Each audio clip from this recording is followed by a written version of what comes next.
This is the Ghost in the House story. In the 1830s, life for Virginia Blake in rural New Hampshire was very different than it is today. Because there were no cars or buses, Virginia walked or rode in horse-drawn carriages. There was no electricity, television, or internet either. Life in the countryside was very quiet, so Virginia was especially excited when her favorite cousin Caleb came to visit for a few weeks. Caleb, I'm so glad you're here. I remember the last time anything interesting happened in this house since the baby sister born. It as quiet as churches all day long. I like quiet, peaceful churches, Virginia. I couldn't wait to get here and not hear a thing. What are you talking about? What's wrong? I don't want to tell you because you'll think I'm a crazy old woman. I already think you're crazy. That's why you're my favorite cousin. Well, will you pinky swear that you won't tell anyone? I solemnly pinky swear. Okay, here it is. My house has ghosts. Ghosts? I told you you'd think I was crazy, but every night loud noises in the attic above my bedroom wake me up, and I can hear the ghosts walking back and forth across the floor. Sometimes they even speak. First of all, Caleb, you've always been a very light sleeper. You sleep like a restless flip-flop during a full moon. Noises could be anything. How would you know about noises in the middle of the night? You sleep like a log. Well, what did your parents say when you told them about it? Did they hear noises too? They say they don't, but they don't sleep under the attic, Virginia. I'm telling you that my house is haunted, and it's haunted by real ghosts. Just then, Virginia's mother and father came outside the house to welcome Caleb. Virginia's cat Bandit also ventured outside. When the cat saw Caleb, she meowed, ran over, and leaped into his arms. Hello, Bandit. I missed you too. Caleb, my boy, welcome back to your humble home. You've grown quite a bit since we saw you last year. I reckon you'll be just as tall as your father in no time. Caleb, Virginia's father and I are so glad you came to visit. And we can't wait for you to meet Virginia's baby sister. I trust that your parents are doing well back at the farm. They're doing very well. We had an excellent harvest this year, and the farm animals are thriving. Thank you both for inviting me to stay in your home. Please stay as long as you like. Virginia gets bored here in the country, but I love it. She's been looking forward to your visit for weeks. Now, what's that I hear about ghosts? Nothing. Caleb was telling me about a new ghost story he heard. Isn't that right, Caleb? Yes, it's a really scary ghost story too. In fact, it's too scary it could even be real. Well, it's almost time for supper, so let's all go inside and wash up. We're having roast turkey, corn on the cob, and mashed potatoes. Plus, I baked a peach pie for dessert. We're going to have a feast, and I made my special spiced hot apple cider. It's the best apple cider in all of New Hampshire. During supper, Virginia and her parents eagerly listened to Caleb's stories about his family's farm. After he finished his pie, Caleb let out a huge gaping yawn. Caleb, why don't you tell us about that ghost story now? I'm sure we'd all love to hear it. Virginia and Caleb glanced at each other with alarm. Oh, I don't know if I can remember it right now. Father, Caleb must be very tired after his trip. Caleb, maybe it's time to go to bed. Yes, that's a good idea. I can barely keep my eyes open. Your bedroom is the one next to Virginia's room. Sleep well, Caleb. Caleb said goodnight to everyone and headed upstairs. A short time later, Virginia headed upstairs too. She quickly settled into a deep sleep, but was awakened to someone prodding her on her shoulder. It was Caleb. What are you doing? It's the middle of the night. Don't you hear it? There are noises here too, and they're coming from the attic, just like in my house. Let me listen. All I can hear is your loud whispering. Caleb and Virginia fell silent and listened carefully, but all they could hear was silence.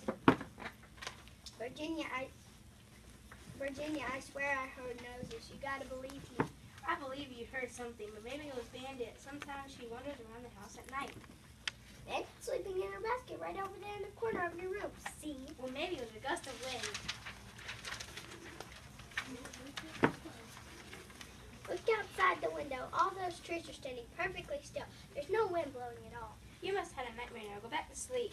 The next morning, Virginia and Caleb came downstairs for breakfast. Virginia went to get a jar of peaches from the pantry. The pantry shelves were filled with baskets of vegetables and bags of dry goods. There was even a delicious ham, but the peach jars were nowhere in sight. Mother, what happened to the peaches? I thought there was one jar left by the last night's peach pie. Oh, I used up the last jar of peaches for the pie. Virginia's mother glanced nervously at her father, who nodded quickly and turned to face Virginia. You're mistaken, Virginia. Mother used the last jar of peaches I ate yesterday morning. Caleb, are you alright? You look like you hardly got a wink of sleep. Caleb kept hearing noises in the attic, but I didn't hear a thing. Virginia's mother and father exchanged another nervous glance. Maybe a couple squirrels climbed into the attic from the chimney. I'll check it out later today. I doubt it. Not when this house has go. Caleb, let's eat breakfast. Mother made blueberry pancakes. After breakfast, Virginia and Caleb played all day in the fields. That night, the family ate a supper of mashed potatoes, carrots, and peas. Mother, why are we only having vegetables for supper? I thought we were going to eat the ham that was in the pantry. What ham are you talking about, Virginia? There's no ham in the pantry? Maybe I was wrong with the jar of peaches, but I know I saw the ham. Virginia, stop shouting. I'm not shouting.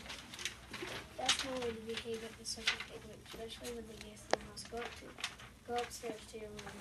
But I said go upstairs now. Virginia stomped up the stairs. Before she went to her room, she stopped by the steps that led to the attic. She leaned in close and listened at the door. I don't hear a thing. Later that night, Caleb ran into Virginia's room and woke her up again. Now what's wrong? Listen, can you hear it? Tip, tap, tip, tap, tip, tap. I hear it, but it's probably some squirrels, like Father said. Tra-la-la-la-la, tra-la-la-la-la, tra-la-la-la-la. Can't squirrels sing? Virginia's eyes grew wide as she bolted up in bed. Bandit bolted up too. She gave a loud meow and jumped into Virginia's arms. There's ghosts, Virginia. I'm telling you, there's ghosts. So the first the jar of peaches disappeared, then the ham disappeared, and now there are strange noises in the attic. But ghosts are just some stories. Caleb, let's go find out what these noises really are. Virginia and Caleb crept out of her room and tiptoed to the attic steps. Bandit followed right behind them. Caleb pointed to the door and whispered. Look at the light coming from under the door. What do you suppose it is? Virginia looked through the keyhole and gasped. It's candlelight, and intruders are in the attic. You mean ghosts, right? No, silly. A mother and a father and a little girl are in the attic, and they are such as real as whiskers on Bandit's face. Suddenly, the attic door inched open. A little girl poked her head into the hallway and stared at Caleb and Virginia. The girl's eyes fell on Bandit, and she smiled shyly. Then someone pulled the girl back in the attic and tugged the door close. Come on, we better tell my parents. Virginia and Caleb ran into her parents' bedroom and told them about the intruders. Mother and father looked at each other and sighed. Sweetheart, Mother and I probably should have told you about this sooner, but we'll tell you about it now. Those people in the attic are fugitive slaves. We're helping them escape to freedom in the north. You see, our house is a station on the Underground Railroad. Families like ours hide and feed escaped slaves in their homes. The fugitives secretly travel farther north than the station on the railroad next one. When they make it to Canada, they're finally free. I heard about the Underground Railroad. So I guess there were no ghosts at my house after all. My house must be a station for fugitive slaves on the Underground Railroad too. Then I want to help make this family stay as pleasant as possible. Me too. Virginia and Caleb joined the little girl in the attic where they quietly played with Bandit all day long. The next day, however, the family was gone. Virginia couldn't wait for more families to arrive so that she could help them on their journeys too.